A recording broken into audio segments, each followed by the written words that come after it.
In the last couple of years, the NBA has tried to smooth the draft lottery to then try and prohibit teams from tanking.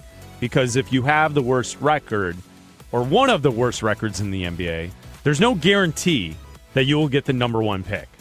So Adam Silver thought the idea of smoothing out the draft odds, because right now, the worst three teams in the league get a 14% chance. All three of the worst teams in the league get a 14% chance at the number one pick. And then it drops to number 4 to a 12.5% chance. Number 5, the fifth worst record, a 10% chance, and then so on and so forth. So essentially, if you are within the top 8 of the worst teams, you have at least a 6% chance to get the number one overall pick, which isn't the best, but it's different than the way it used to be, where teams who are the worst in the NBA have like a 25% chance to land a number one pick. So Adam Silver thought this is the way to fix tanking. Bleck Abdalla here on Westwood One Sports. He was wrong, because what happened is now teams that are somewhat in the middle, but also not very good, they now see an opportunity to not have to tank fully, take a little tank, have a little tank, a little mini tank in a season. Yeah. And theoretically, they have a chance now to land a number one pick or a top 4 pick at a higher percentage than what it used to be. So in reverse, instead of the league being fixed because you're eliminating tanking, you are now seeing an epidemic in the NBA where teams realize that if you finish 9th, 10th, 8th, you still get a 20% chance at a top 4 pick. I mean, the team that is sitting 9th right now, the Milwaukee Bucks, if the season ended today, they would have a 20% chance at a top 4 pick and a 4.5 chance at a number 1 pick. Yeah. Now, is that worth tanking for? That's up for each franchise to determine. But there are some franchises that see that as a lotto ticket, and it's worth a chance to take. And that's where we are right now. Here's how you fix tanking in the NBA. Oh, tell me. You go back to the old system. Wow. Because here's why. You're trying to prohibit teams from racing to the bottom. I get that. Okay. But also, if you're not rewarding those at the bottom, how are they ever getting better? Because now the NBA has moved into a place with the CBA where it is difficult to sign free agents. We also know the conversation about free agency in the NBA. There's like 4 teams that guys want to play for. Yeah. They're all on the coast, and they're all in the fancy cities. Miami, Los Angeles, New York. That's where guys, and then you can include the Houston, Texas, Houston, the triangle, San Antonio, Houston, Dallas, because there's no state tax. So if you want to throw Texas into the mix, it makes sense. Outside of that, everyone else, you're essentially screwed. So if you're bad, you're not being rewarded the way you used to be, and you're not the worst team, but you're close, how do you ever get out of the quicksand of suckage that a lot of these teams find themselves in the bottom of the NBA, which creates a worse product, which creates half the league thinking that they can tank for a better player? So the way you fix it by saying, we're going back to the old system. The worst records get the most odds to land the number 1 pick, and so on and so forth.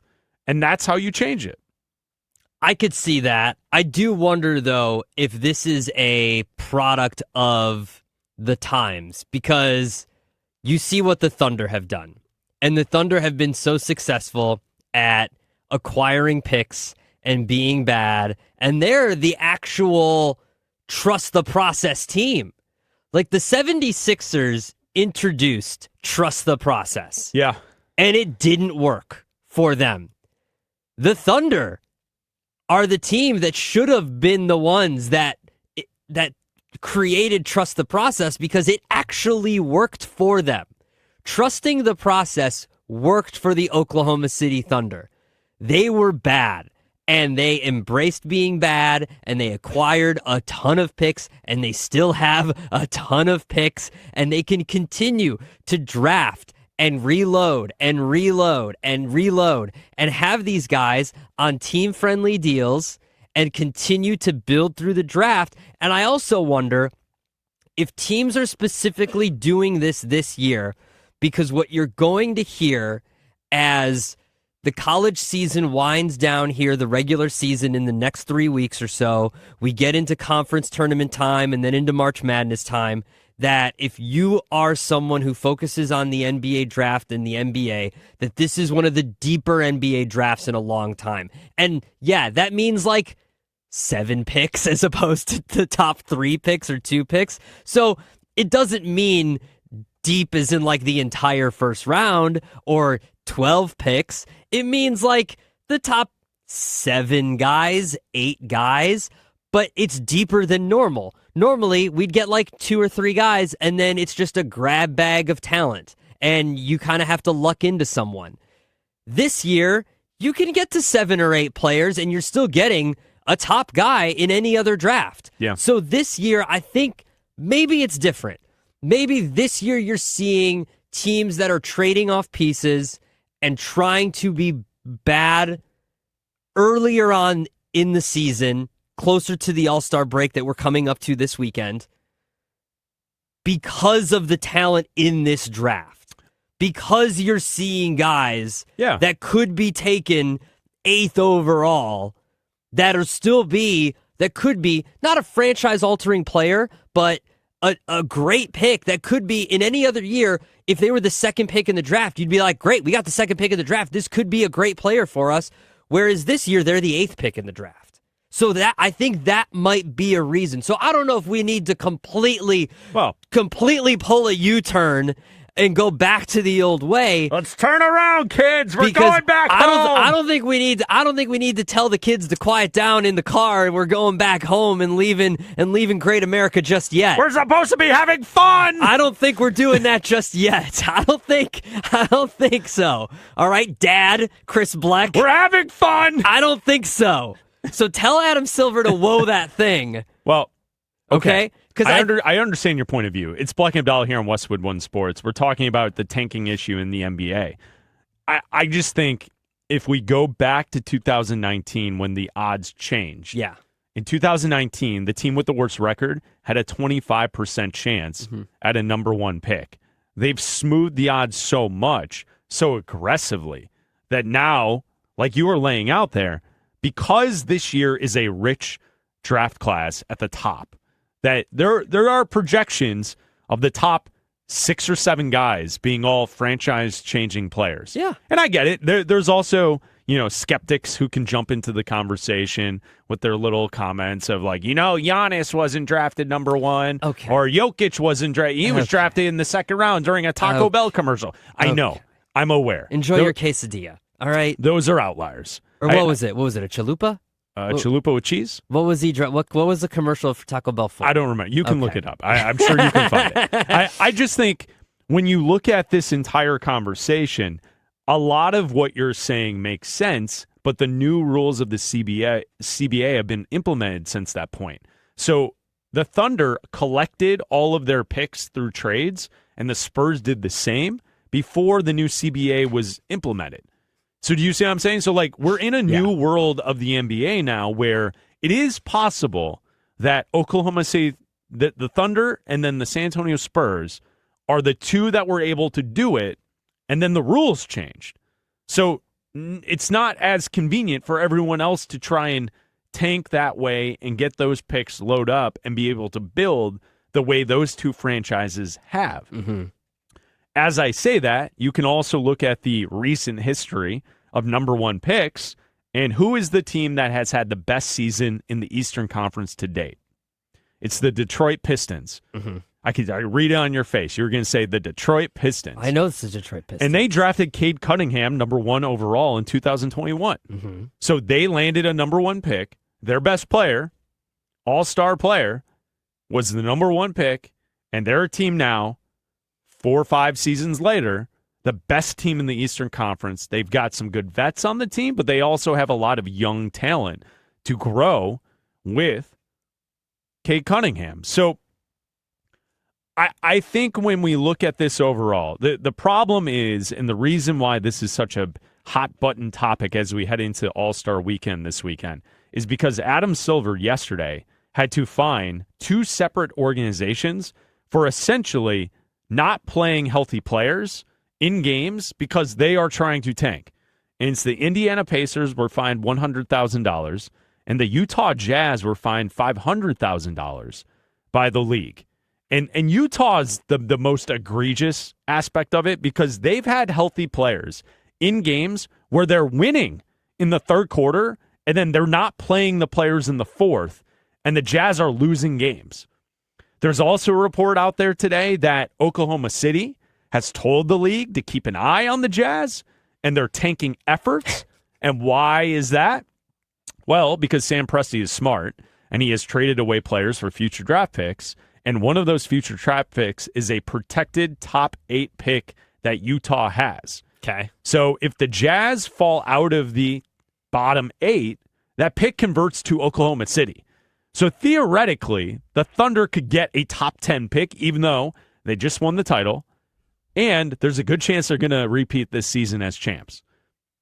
So that they told the league to keep an eye on the Jazz, and the Jazz have been sitting players in games that they're winning, which is a problem. Because if you're like me or you or anyone listening to the show at 310-840-4910, you want to watch competitive basketball if you're a fan of the NBA. If you're someone that lives in a city with an NBA team and you go to the arena, you want to see players who you expect to play if they're healthy. Mm-hmm. I'm not calling out guys to play when they're injured and they can't play, but the load management BS and this idea that players are just not playing because teams want a higher draft pick is what is ruining the sport and why people are so outraged heading into All-Star Weekend about this topic. I am actually not as mad about this as I am about other things in the NBA because there's 2 things here. There's actually 3 things here. First thing, it was a quesarito.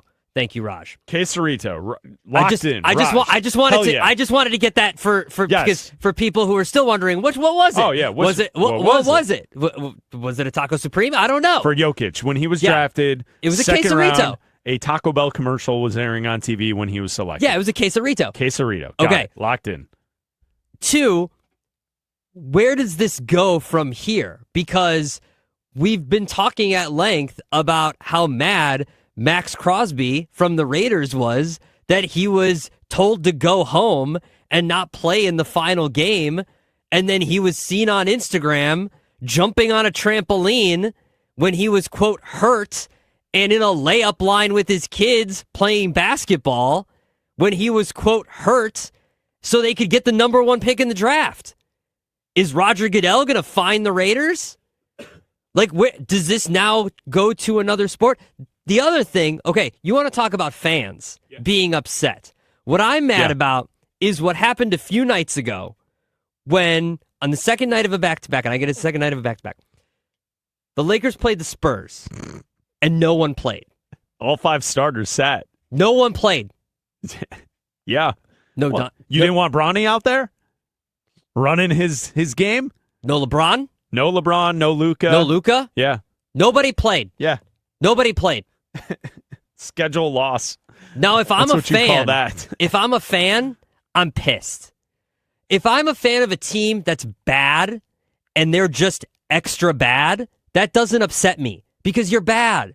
If I'm, okay, Adam Silver, you're finding a team for being extra bad? Who cares? Fans. Oh, you're bad. Like what? You're upset that worse players are playing than the bad players? No, I'm upset when I go to a game you want to see the best players. And the stars that I paid to see, Absolutely. like LeBron and Luka, and I show up to the arena and I find out that they're not playing. That's when I'm mad.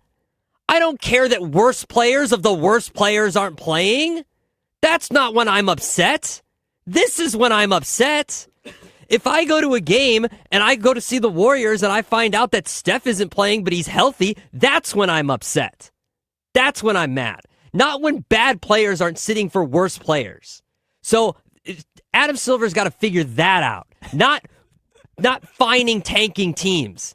That's dumb. Or coming up with tournaments for the end of the season. Have you seen the idea that's floated? The idea that's floated, that's out there, that people are now talking about, is that Silver wants a tournament. Okay. He's obsessed with these tournaments. He wants a tournament for the bad teams Okay, I'm going to throw at the end of the season. I'm going to throw this computer to determine the number one pick. I'm going to throw my computer through. This is why Adam teams, Silver, the answer isn't a tournament for everything. Guys, this is why teams, you want to know why LeBron and these other players are sitting during games? Because there's too many games. They're sitting because you got too many games. Now you want more games? Here's the answer, more games. Yeah, let's make more games. Maybe they'll play more if we have more games. You've actually created rules so they can be eligible for awards because they don't play in enough games. So let's add more games. Let's add an in-season tournament and then a postseason tournament. Make up your minds. This is ridiculous.